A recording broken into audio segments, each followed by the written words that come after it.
বাসায় নিয়ে আয়, তাইলেই তো হয়। কেউ কিছু বললে আমি দেখব। পরদিন হুজুর আঙ্কেল বাসায় এসে সরাসরি আমার বাথরুমে ঢুকে গেলেন। কিছুক্ষণ পর বের হয়ে বললেন, আমি সবকিছু ঠিক করে দিয়েছি, আর যে তাবিজটা করা হয়েছিল সেটাও নষ্ট করে দিয়েছি। এই বলে আমাকে কয়েকটা দোয়া পরে ফু দিয়ে চলে গেলেন। যাওয়ার পরে আব্বুর সাথে অনেক ঝগড়া হলো, রাগ করে দরজা দিয়ে বসে থাকলাম। দুদিন পর আব্বু আজ বাসায় আসছে। আব্বুকে সব বলার পর আব্বু বলে উঠল, তুমি আমাকে জানাতে পারতে, আমি আসার পর ওনাকে আনতে পারতে। অজানা অজানা কাউকে এভাবে আনা উচিত না, আর অধরা তো তোমার আপন কেউ না।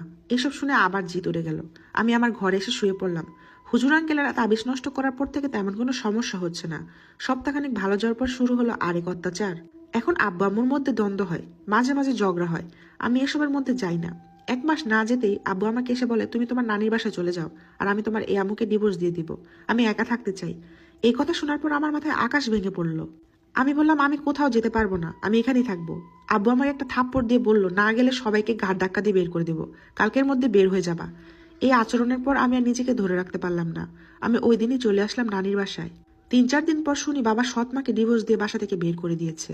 মামা আর নানি আমাকে ডেকে বললেন, হঠাৎ কি এমন হলো যে তোমার আব্বু এসব করলেন? আমি সবকিছু খুলে বলার পর মামা বলল, তুমি আমাকে তো জানাতে পারতে।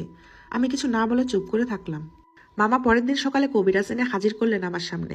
কবিরাজ আমার মামাকে রেগে গিয়ে বলে উঠলেন, এর অবস্থা খুব একটা ভালো না।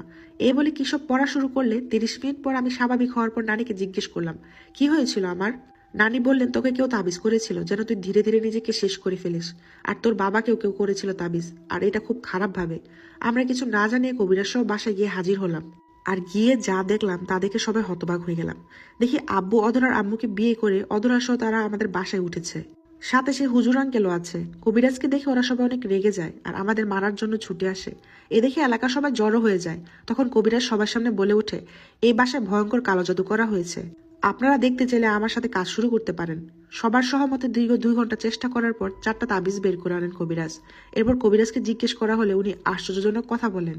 কবিরাজ জানান, অধরার আম্মু আমার বাবাকে অনেক বছর ধরে পছন্দ করেন। আব্বুর সাথে কোনোভাবে সম্পর্কে জড়াতে না পেরে উনি আমার আম্মুকে প্রথম কালো জাদু করে দুনিয়া থেকে সরিয়ে দেন। এরপর যখন আব্বু দ্বিতীয় বিয়ে করে ফেলে, তখন তিনি আমাদের মাঝে অশান্তি সৃষ্টি করার জন্য আমাকে আর আমার সৎমাকে তাবিজ করেন।